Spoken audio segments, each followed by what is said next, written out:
ഒമാനിൽ നിന്ന് പ്രധാനമന്ത്രി നരേന്ദ്രമോദി ഇന്ത്യയിലേക്ക് എത്തുന്നത് വളരെ തന്ത്രപ്രാധാന്യമുള്ള ഒരു കരാറും അതുപോലെ തന്നെ ലോകോത്തരമായ ഒരു ബഹുമതിയും കൊണ്ടാണ്.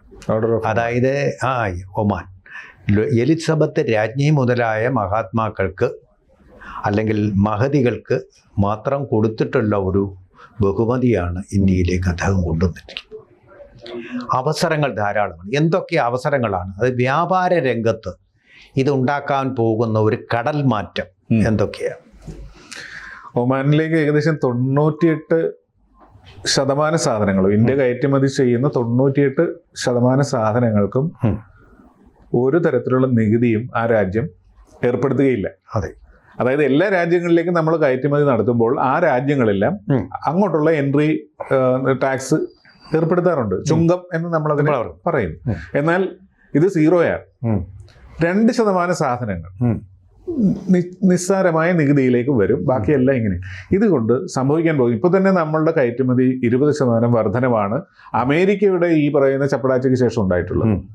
അപ്പോൾ അവിടെ നിന്ന് അടുത്ത സ്റ്റെപ്പിലേക്ക് നമ്മൾ പോവുകയാണ്. ഈ ബ്രിട്ടനുമായിട്ട് നമ്മൾ ഉണ്ടാക്കിയതുപോലെ യൂറോപ്യൻ യൂണിയനുമായിട്ട് ഉണ്ടാക്കാൻ നമ്മൾ ചർച്ച ചെയ്യുന്നതിനേക്കാളും ഒക്കെ മികച്ചൊരു ഓഫറാണ് ഒരു വിദേശ സന്ദർശനം കൊണ്ട് അദ്ദേഹം നേടിയിരിക്കുന്നത്. കൈ നിറയെ, വല നിറയെ മീനുമായിട്ടാണ് അദ്ദേഹം വന്നിരിക്കുന്നത്. അത് തന്നെയുമല്ല, അദ്ദേഹത്തിന് 28ാമത്തെ ബഹുമതി, അവരുടെ ഏറ്റവും പരമോന്നതമായ ബഹുമതി. ഇവിടെ ലോകത്തെ ഏറ്റവും കൂടുതൽ ബഹുമതികൾ നേടുന്ന ഒരു വ്യക്തിയായിട്ട് ഒരു ഇന്ത്യൻ പ്രധാനമന്ത്രി മാറുമ്പോൾ അതിന് എലിസബത്ത് രാജ്ഞിയെ നമ്മൾ കവച്ചു വയ്ക്കും. അതിന് ഒരു സവിശേഷമായ പ്രത്യേകത കൂടിയുണ്ട്. നരാധമനായ ഇന്ത്യയിലെ മുസ്ലിങ്ങളെ കൊല്ലാനും തിന്നാനും നടക്കുന്ന, പച്ചക്ക് കത്തിക്കാൻ നടക്കുന്ന മോദിക്ക് ഈ അവാർഡ് കൊടുക്കുന്നതെല്ലാം ഏറ്റവും കൂടുതൽ കിട്ടിയിരിക്കുന്നത് മുസ്ലിം കൺട്രീസിൽ നിന്നാണ്. അവരുടെ ഏറ്റവും പരമോന്നതമായ, വല്ലപ്പോഴും മാത്രം കൊടുക്കുന്ന, എല്ലാ വർഷവും കൊടുക്കുന്നതല്ല കേട്ടോ, അത്ര പ്രധാനപ്പെട്ട വ്യക്തികൾക്ക് മാത്രം സെലക്ട് ചെയ്ത് കൊടുക്കുന്ന, പതിറ്റാണ്ടുകൾ കൂടിയൊക്കെ കൊടുക്കുന്ന ബഹുമതികളാണ് ഇദ്ദേഹം നേടിയിരിക്കുന്നത്. അത് എങ്ങനെ സാധിച്ചു എന്ന് നോക്കുമ്പോഴാണ് അതും ആ ബഹുമതിയും ഇന്ത്യയുടെ പുരോഗതിയും തമ്മിൽ കനത്ത ബന്ധമുണ്ട്. ഒരു സംഭവം നമ്മൾ മോദിക്കെതിരെ നിരന്തരമായിട്ട് പറഞ്ഞു കൊടുക്കുന്നത്, ലോക സഞ്ചാരി എത്ര ലക്ഷത്തിന്റെ കോട്ടാണ് അദ്ദേഹം ധരിച്ചിരുന്നെന്ന് പറയുന്നത്? 52 ലക്ഷം. അതായത് അത് നെഞ്ചളവ്, 15 ലക്ഷത്തിന്റെ കോട്ട്. ഇതാണല്ലോ അദ്ദേഹത്തെ കുറിച്ച് പറഞ്ഞത്. ഈ മനുഷ്യൻ ഊണും ഉറക്കവും ഇല്ലാതെ ലോക രാജ്യങ്ങളെല്ലാം ചുറ്റിക്കറങ്ങുമ്പോൾ ശ്രദ്ധിക്കേണ്ട ഒരു കാര്യം, ഇത് ഭയങ്കര നയതന്ത്രപരമായ യാത്രകളായിരുന്നു. നമ്മൾ സഹസ്ര കോടി ഡോളറിന്റെ നേട്ടമാണ് രാജ്യത്തിനുണ്ടാക്കുന്നത്. എന്നിട്ട് ഈ തെണ്ടിത്തരം പറയുന്ന പ്രതിപക്ഷത്തിനെ കുറിച്ച് എന്ത് പറയാൻ? അല്ല, പ്രതിപക്ഷം അവിടെ ഇരിക്കുന്ന, സ്ഥിരമായിട്ട് ഇരിക്കുന്നത് ഇതുകൊണ്ട്. പ്രതിപക്ഷത്തിരിക്കുന്നത് ഗുഡ് കവർ, ഗുഡ് ജോക്ക്. അവരിതിൽ നിന്ന് മാറ്റം വരുത്തരുത്. ജോക്ക് ഓഫ് ദി ഇയർ എന്ന് പറയാവുന്ന ഒരു നല്ല ജോക്കാണ് ഇതില് കാർത്തിക് പറഞ്ഞത്. ഓക്കെ, അദ്ദേഹം പോയ രാജ്യം ഫിജിയെ പോലുള്ള രാജ്യം, ഇന്ത്യൻ വംശജര് ധാരാളമുള്ള രാജ്യം. 20 വർഷങ്ങൾക്ക് ശേഷമാണ് ഒരു ഇന്ത്യൻ നേതാവ് അവിടെ എത്തുന്നതെന്ന് നമ്മൾ അന്ന് വായിച്ചിരുന്നു. എന്തുകൊണ്ടാണ് ഇദ്ദേഹം ഈ ചെറിയ രാജ്യങ്ങളെ ലക്ഷ്യം വെക്കുന്നത്? വളരെ കൗതുകമുള്ളൊരു കാര്യമാണ്. അതായത് ഇദ്ദേഹത്തിന്, മോദിക്ക് കിട്ടുന്ന ഉപദേശം ശരിയായ രീതിയിൽ രാഷ്ട്ര പുരോഗതിക്ക് വേണ്ടി എന്തെല്ലാം നയങ്ങൾ ആവിഷ്കരിച്ച്, ചെറുതും വലുതായ നയങ്ങൾ ആവിഷ്കരിച്ച് നടപ്പാക്കിയാൽ ഗുണമുണ്ടെന്നുള്ളതാണ്. റഷ്യയിൽ നിന്ന് എണ്ണ വാങ്ങി നമ്മൾ മറിച്ച് വിറ്റതുപോലെയാണത്. അപ്പോൾ ഈ ഫിജി പോലുള്ള രാജ്യങ്ങൾ അന്താരാഷ്ട്ര സമൂഹത്തിൽ വലിയ സ്വാധീനം ചെലുത്തുന്ന രാജ്യങ്ങളല്ല, ചെറിയ രാജ്യങ്ങളാണ്. പക്ഷെ പലതുള്ളി പെരുവെള്ളം എന്നൊരു പോളിസിയുണ്ട്. നിരവധിയായ ചെറിയ രാജ്യങ്ങളുമായിട്ട് കച്ചവടം ഉറപ്പിക്കുമ്പോൾ ഈ അമേരിക്കൻ വമ്പനുമായിട്ട് നടക്കുന്ന കച്ചവടത്തെക്കാൾ കവർ ചെയ്യാവുന്ന വ്യാപാരം അവിടെ സംഭവിക്കുന്നു. ഇത് മാത്രമല്ല, നമുക്ക് കച്ചവട ബന്ധമുള്ള രാജ്യങ്ങളുമായിട്ട് എപ്പോഴും നല്ല നയതന്ത്ര ബന്ധമുണ്ടാകും. അതോടൊപ്പം തന്നെ നമ്മുടെ ആൾക്കാർക്ക് അവിടെ തൊഴിൽ സാധ്യത വളരെ കൂടുതലുണ്ടാകും. പല ചെറിയ രാജ്യങ്ങളും നന്നായിട്ട് ജനക്ഷാമമുള്ള, അല്ലെങ്കിൽ ജനപ്പെരുപ്പം കുറഞ്ഞ രാജ്യങ്ങളാണ്. ഇവരോടല്ല, യൂറോപ്പിലെ അദ്ദേഹം പോകാത്ത രാജ്യങ്ങളൊന്നുമില്ല.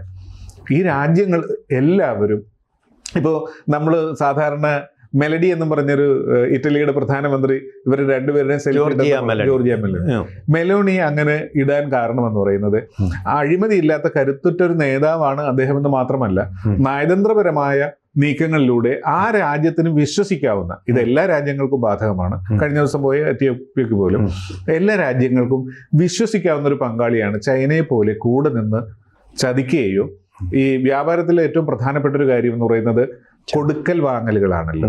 അപ്പൊ സാറിന് ഞാൻ ഒരു സാധനം തരുമ്പോൾ എനിക്ക് പ്രയോജനമുണ്ടോ എന്നുള്ളതാണ്. അല്ലാതെ ഒരാളുടെ സൈഡ് മാത്രം സമ്പന്നമാകുന്ന രീതിയിലല്ല. ഇന്ത്യ എപ്പോഴും ഈ ട്രേഡ് ബാലൻസിങ്ങിന് ആ രാജ്യത്തിന്റെ താല്പര്യങ്ങൾ സംരക്ഷിക്കുന്നുണ്ട്. പക്ഷെ അങ്ങനെ സംരക്ഷിക്കുമ്പോഴും ഒമാൻ ഇങ്ങനെ എന്ത് ചെയ്തു എന്നതാണ് ചോദ്യം. ഒമാനെ സംബന്ധിച്ചിടത്തോളം നമ്മൾ ന്യായവിലക്ക് നിലവാരമുള്ള ഉൽപ്പന്നങ്ങൾ ആ രാജ്യത്തിന് കൊടുക്കാൻ എഗ്രിമെന്റ് ചെയ്തിട്ടുണ്ട്. പിന്നെ അവരെന്തിനാ പേടിക്കുന്നത്? ഈ ന്യായ ഉൽപ്പന്നങ്ങൾ നമ്മളിപ്പോൾ ഇന്ത്യയിൽ നിന്ന് കയറ്റി അയക്കാൻ ഉദ്ദേശിക്കുന്ന ഉൽപ്പന്നങ്ങൾ, തുണിത്തരങ്ങൾ, അപ്പോൾ അമേരിക്ക ഉണ്ടാക്കിയ ഒരു ഗ്യാപ്പ് നമ്മൾ ഇല്ലാതാക്കുകയാണ്. അതുപോലെ തന്നെ തുകൽ ഉൽപ്പന്നങ്ങൾ, ലെതർ ഗുഡ്സ്, ഷൂ എല്ലാം അതിനകത്ത് വരും. അതുകൂടാതെ ചെരുപ്പുകൾ, റബ്ബർ കൊണ്ടുള്ള ചെരുപ്പുകൾ, ഈ കോഴിക്കോട്ടൊക്കെ ധാരാളം നിർമ്മിക്കുന്നത്, അതൊക്കെ ഇനി കൂടുതലായിട്ട് പോവാം. 5 പൈസ ടാക്സ് ഇല്ല. അതിന് യാത്ര പിന്നെ കൊണ്ടുപോകുന്നതിൻ്റെ ഒരു ചിലവ്, ലോജിസ്റ്റിക്സിൻ്റെ ഒരു ചിലവ് മാത്രമേ ഉള്ളൂ. അതുപോലെ സ്വർണ്ണാഭരണങ്ങൾ നമ്മൾ സാധാരണ ദുബൈയിൽ നിന്ന് ഇങ്ങോട്ടാണ് വരുന്നത്, പക്ഷേ ഒമാനിലേക്ക് അങ്ങോട്ട് കയറ്റി അയക്കുക. പിന്നെ എൻജിനീയറിംഗ് ഉൽപ്പന്നങ്ങൾ, അത് നമുക്ക് ധാരാളം ഉണ്ട്. ചെറുകിട ഇൻഡസ്ട്രികളിലും ഇപ്പോൾ അത്തരം ഉൽപ്പന്നങ്ങളുണ്ട്. പിന്നെ പ്ലാസ്റ്റിക്, ധാരാളം ചെറുകിട ഉൽപ്പന്നങ്ങൾ മീഡിയം സ്കെയിൽ ഇൻഡസ്ട്രീസിലുണ്ടത്. അതുപോലെ തന്നെ പിന്നെ ഔഷധങ്ങൾ, അത് ഫാർമസി, ലോകത്തിൻ്റെ ഫാർമസി ആണല്ലോ നമ്മൾ. അത് അത്ഭുതമുള്ള കാര്യമല്ല. മെഡിക്കൽ ഉപകരണങ്ങൾ എന്നിവ അടക്കമുള്ള കയറ്റുമതി വലിയ തോതിൽ വർദ്ധിക്കും. ഇത് കൂടാതെ ഈ തൊഴിലിൻ്റെ ഒമാനിലെ സേവന മേഖലകളിൽ ഭാരത കമ്പനികൾക്ക് 100% നേരിട്ടുള്ള വിദേശ നിക്ഷേപം നടത്താം. കണ്ടോ, നമ്മൾ FDI നമ്മൾ അനുവദിക്കുന്ന പോലെ LIC പിന്നെ ഇൻഷുറൻസിൽ കഴിഞ്ഞ ദിവസം നമ്മൾ അനുവദിച്ചല്ലോ 100% ഇൻവെസ്റ്റ്മെന്റ് ബില്ല് പാസ്സാക്കി. അതുപോലെ അവിടെയും നമുക്ക് 100% ഇൻവെസ്റ്റ്മെന്റ് എന്ന് പറഞ്ഞാൽ മറ്റ് രാജ്യങ്ങളിൽ UAE-യിലാണെങ്കിൽ അവിടുത്തെ ഒരു പാർട്ട്ണർഷിപ്പ്, അവർ അറബിയുടെ ഒരു പാർട്ട്ണർഷിപ്പ് ഇല്ലാതെ നമുക്ക് നടത്താൻ പറ്റില്ല. ഇവിടെ അതൊന്നും വേണ്ട. നിങ്ങൾ പോവുക, ഇൻവെസ്റ്റ് ചെയ്യുക, അനുവാദം വാങ്ങിച്ചിട്ട് വേണേ, അല്ലാതെ കള്ളത്തരം കാണിച്ചു കഴിഞ്ഞാൽ തിരിച്ചിങ്ങോട്ട് പോകേണ്ടി വരും. അത് വലിയൊരു നേട്ടം തന്നെ. അപ്പോൾ തൊഴിലില്ലാതെ നിൽക്കുന്ന ആൾക്ക് കുറച്ച് പണം എവിടെയെങ്കിലും കടം സ്വരൂപിച്ചോ പോയി കഴിഞ്ഞാൽ രക്ഷപ്പെടാൻ ഒമാൻ മാർഗമൊരുക്കും. അത് കുറച്ചൊരു ബിസിനസ്സിൻ്റെ നാക്ക് വേണം, അല്ലാതെ പോയി കഴിഞ്ഞാൽ കുഴഞ്ഞു പോകും. കരകൗശല വിദഗ്ധർക്കും സ്ത്രീകൾ നേതൃത്വം നൽകുന്ന വ്യവസായ യൂണിറ്റുകൾക്കും വലിയ ഗുണമുണ്ടാകുന്ന ഒരു കാര്യമാണിതെന്നാണ് പറയുന്നത്.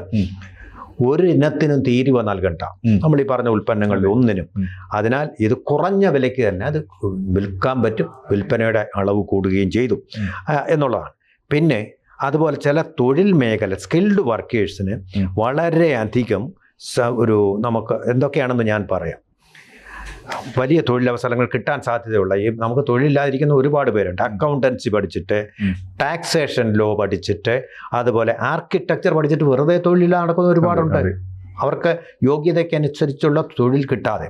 അതുപോലെ തന്നെ മെഡിക്കൽ മേഖലകളിൽ എന്ന് പറഞ്ഞാൽ ഫാർമസ്യൂട്ടിക്കൽ, അത് ഫാർമസിസ്റ്റ് ആയിട്ടും ഒക്കെ വരും. മെഡിസിൻ അല്ലെങ്കിലും എപ്പോഴും അവസരമുണ്ട്. അവിടെ ചെന്നാൽ ഉടനെ ജോലി കിട്ടും, അവിടെ ഒരു പ്രശ്നമില്ല. അപ്പം അങ്ങനെയുള്ള മേഖലയിൽ തൊഴിലില്ല, എന്തെങ്കിലും ജോലി ഉണ്ടോ എന്ന് ചോദിച്ചു നടക്കുന്നവർക്ക് വലിയൊരു വിപണി, തൊഴിൽ വിപണിയും കൂടാണ് ഒമാൻ നമുക്ക് തുറന്നിട്ടിരിക്കുന്നത്. ഇത് ചൈനയും നമ്മളുമായിട്ട് ഈ ഉൽപ്പന്ന കയറ്റുമതിയുടെ മേഖലയിൽ വലിയ മത്സരമാണ് നടന്നുകൊണ്ടിരിക്കുന്നത്. നമ്മൾ മേക്ക് ഇൻ ഇന്ത്യ പ്രോജക്റ്റിലൂടെ ഇന്ത്യ വ്യാവസായികവൽക്കരിക്കുകയാണ് അതിവേഗം. അത് കുടിൽ വ്യവസായം മുതൽ വൻകിട വ്യവസായങ്ങൾ വരെ നിരന്തരമായിട്ട് വന്നുകൊണ്ടിരിക്കുന്നു. ഈ ഉൽപ്പന്നങ്ങൾ എന്ത് ചെയ്യും? നമ്മൾ ചൈന ഡംപ് ചെയ്യുന്ന പോലെ നമ്മൾ ലോക മാർക്കറ്റിലേക്ക് ഇപ്പോൾ ഡംപ് ചെയ്യണമെങ്കിൽ നമ്മൾക്ക് ഇതുപോലുള്ള കരാറുകൾ ആവശ്യമാണ്. അപ്പോൾ നമ്മുടെ ഉൽപ്പാദനം കൂടുന്നതനുസരിച്ച് അതിൽ വിദഗ്ധ തൊഴിലാളികളും അതുപോലെ യന്ത്രവൽക്കരണം വരുന്നതനുസരിച്ച് നമ്മൾക്ക് ചീപ്പായിട്ട് ചൈനയെ പോലെ അതിനേക്കാൾ കുറഞ്ഞോ അതിനേക്കാൾ ക്വാളിറ്റിയിൽ കൊടുക്കാനുള്ള സാധ്യത നിലവിലുണ്ട്. ആ സാധ്യത ഉപയോഗിക്കുന്നു. ഒന്ന്. രണ്ടാമത് 100% ഈ ഇൻവെസ്റ്റ്മെന്റിന് ഇന്ത്യൻ കമ്പനികൾക്ക് അവിടെ അവസരം കൊടുക്കുന്നു എന്ന് പറയുമ്പോൾ അതിലൂടെ കാണേണ്ട മറ്റൊരു കാര്യം കൂടെയുണ്ട്. നമ്മൾ അത്രമാത്രം അവർക്ക് വിശ്വാസമാണ് എന്നതാണ്. നയതന്ത്രപരമായി നമ്മൾ അത്രമാത്രം വിശ്വസിക്കുന്നു. അടുത്തത്, ഇന്ത്യയിൽ തൊഴിൽ ലഭ്യതയുടെ കാര്യത്തിൽ ഒരു കുതിച്ചുചാട്ടം നടക്കും. അതേപോലെ തന്നെ ഉൽപാദന മേഖലയിൽ ഉൽപാദനം വർദ്ധിക്കുക. എല്ലാ മേഖലയിലും, കൃഷി മുതൽ വ്യവസായം വരെയുള്ള സകല മേഖലകളിലും. ഇത് നമ്മുടെ GDP-യെ വീണ്ടും കുതിച്ച് വളരുവാനായിട്ട് അനുവദിക്കും. ഇത്തരം കരാറുകളിലൂടെ നമ്മൾ ലോകത്തിന്റെ നെറുകയിലേക്കുള്ള യാത്ര വളരെ വേഗത്തിൽ. അപ്പോൾ അത് വലിയൊരു ഭാവി 2026 എന്ന് പറയുന്ന വർഷം നമ്മുടെ കയറ്റുമതിയുടെ വസന്തകാലമായിരിക്കും എന്നുള്ളത് ഉറപ്പുവരുത്തിയിരിക്കുകയാണ്. അതിനൊരു കാര്യമുണ്ട്, മനസ്സിലൊരു കാര്യം കരുതുന്നുണ്ട് നമ്മൾ. അമേരിക്കയുടെ നയം അവര് എടുത്ത് കുപ്പത്തൊട്ടിയിൽ ഇട്ടിട്ട് ഇന്ത്യ അടുത്തേക്ക് അവർ നേരിട്ട്, അമേരിക്ക നയം മാത്രമല്ല ട്രംപിനെ എടുത്ത് കുപ്പത്തൊട്ടിൽ അതാ സംഭവിക്കാൻ പോകും. ABC ന്യൂസിന് മലയാളത്തിൽ മാത്രമല്ല സംസാരിക്കാൻ അറിയാവുന്നത്, പറയാൻ അറിയാവുന്നതും. അതിന് ഹിന്ദിയും കൂടി ഉണ്ട്. ഒരു ABC ഹിന്ദി ന്യൂസ് ചാനലുണ്ട്, ABC ഹിന്ദി ന്യൂസ്. അത് കാണുക. ദേശീയമായിട്ടുള്ള കാര്യങ്ങൾ അതിലൂടെ കൂടുതൽ ആഴത്തിൽ മനസ്സിലാക്കാൻ നിങ്ങൾക്ക് സാധിക്കും. ABC Hindi news. കൂടുതൽ വാർത്തകളും വിശേഷങ്ങളും നിങ്ങളിലേക്ക് എത്താൻ ABC മലയാളം സബ്സ്ക്രൈബ് ചെയ്യുക, ബെൽ ബട്ടണും അമർത്തുക.